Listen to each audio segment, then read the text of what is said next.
L'invité d'aujourd'hui pour la première entrevue de Tourniquet, traiteur Primavera à l'Auberge Saint-Gabriel. C'est un gars qui est full techno. Il y a même une émission techno à Vox. Il anime une émission de radio à Espace Musique. Il anime les soirées Alsace au menu. Et il revient tout juste de voyage en Haïti où il est allé tourner une web-série. Aujourd'hui, je reçois Philippe Fémy.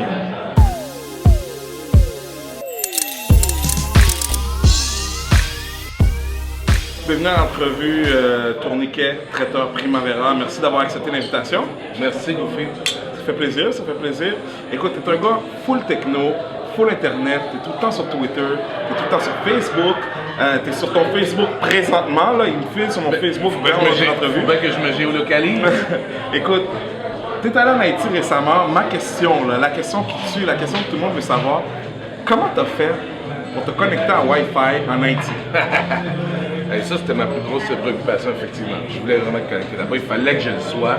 Et puis, il y a des antennes qui prennent le relais là-bas, mais il y a un gars de TELUS qui, sur Twitter, m'a accompagné pour pouvoir trouver une antenne pour faire la setup de mon téléphone. Ok, fait que les gars de TELUS sont déjà en Haïti? Non, en fait, par Twitter. Oh, ok. Oui, c'est les autres qui m'ont aidé pour aller chercher l'antenne. Ok. Quand tu arrives là-bas, il y a plusieurs antennes. Tu as une antenne de la Jamaïque, l'autre est des Bahamas, puis là, tu as le choix de quelques antennes là-bas. Puis les gars de TELUS, sur Twitter, m'ont aidé pour trouver la bonne. Nice. Et qu'est-ce que tu faisais en Haïti? Je voulais faire une web série sur l'évolution de la musique à Port-au-Prince.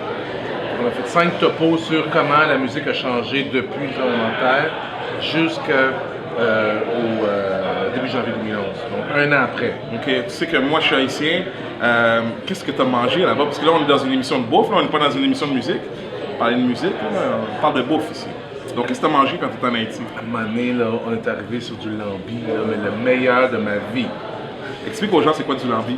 Explique-toi d'abord, puis moi je vais expliquer la petite twist là-bas qu'ils nous ont donné. Écoute, le lambi, c'est en anglais c'est conch, c'est un fruit de mer qui est dans Dans une coquille dans grosse une comme ça. grosse coquille. Moi comme la c'est rond aussi. Ouais, comme ça.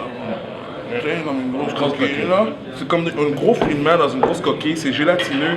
Ouais, that's it, c'est gélatineux, ça s'apprête de plein de façons, frit, bouilli, en sauce. C'est semi-frit, semi-bouilli, la façon créole, là, haïtienne. Hein? Ouais, on va dire d'abord frire un peu, après ça revenu.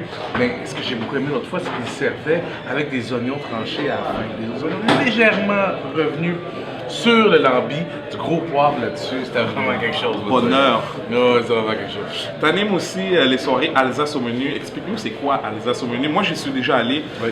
Ça mange très bien, ça boit très bien. Tu venu à la première, je pense. Ouais, je suis venu à la première. Ouais. Ben, Alsace au menu, l'idée c'est de faire découvrir les vins d'Alsace aux gens. La route des vins d'Alsace qui est pas vraiment connue, tu sais, c'est pas un des vins les plus populaires, mais quand même c'est une terre qui est vraiment très riche.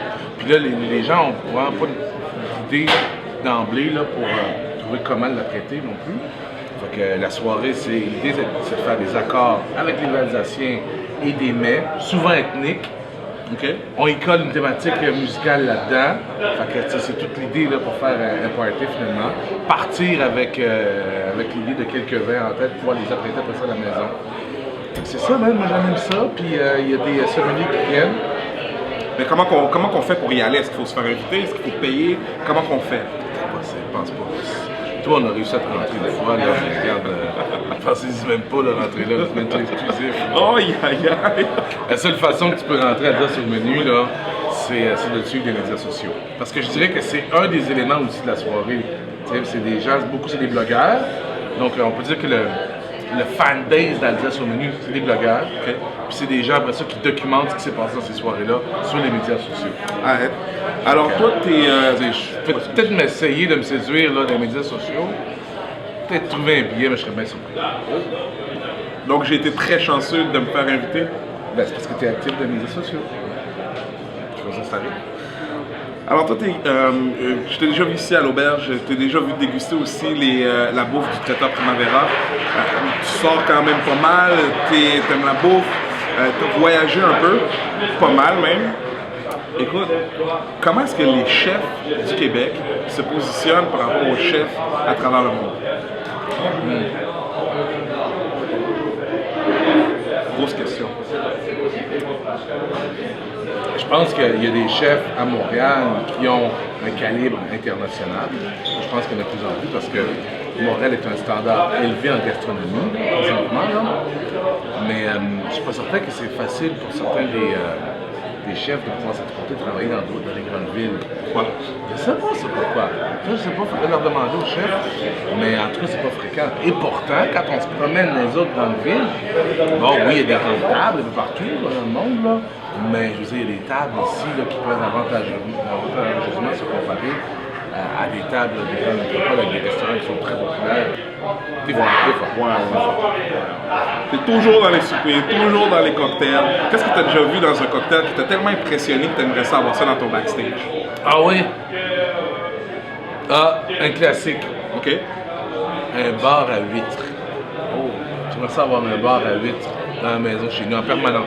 Mais tu sais que. Je rentrais là, tous les jours, là, il y en aurait tout le temps là, sur la glace. Je m'attendais. Écoute, tu sais que moi je suis black, je suis haïtien en plus, alors tes huîtres sont mieux de deep fried ou bouillies, bien cuites au four. Tu veux des huîtres là, de chez Kentucky Fried Ouais, Chicken?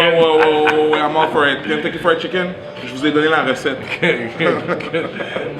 Il y en a qui aiment la musique québécoise, il y en a qui aiment l'alcool québécois, il y en a qui aiment la bouffe québécoise. Toi, c'est quoi le produit alimentaire québécois qui te fait triper? Est-ce que c'est genre l'agneau de Charlebois ou le canard du lac Brome ou le fromage en crotte de Chicoutimi, genre? Le homard des îles de la Madeleine.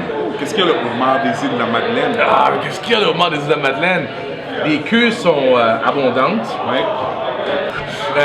La qualité de la chair du homard des îles de la Madeleine. Y a-tu quelque chose de frit dedans? Non. Mais. Il est vraiment bon. Je te dis, man. Ça, c'est-tu le saumon que vous avez tout le temps ici, ça? Oui. Là, il change. Ça varie. On a deux, trois sortes. Ça dépend vraiment du membre du chef. Et puis, nous, traitants, souvent, ils vont nous demander de composer avec nous. Ça, c'est celui que tu sers en traiteur? Oui, exactement. Ah, il est excellent. Je vous invite à m'écouter à Espace Musique, la chaîne musicale de Radio-Canada. Nous, on diffuse des musiques de partout sur la planète. Des inconnus, des parutions discographiques récentes. Espace Musique. À bientôt.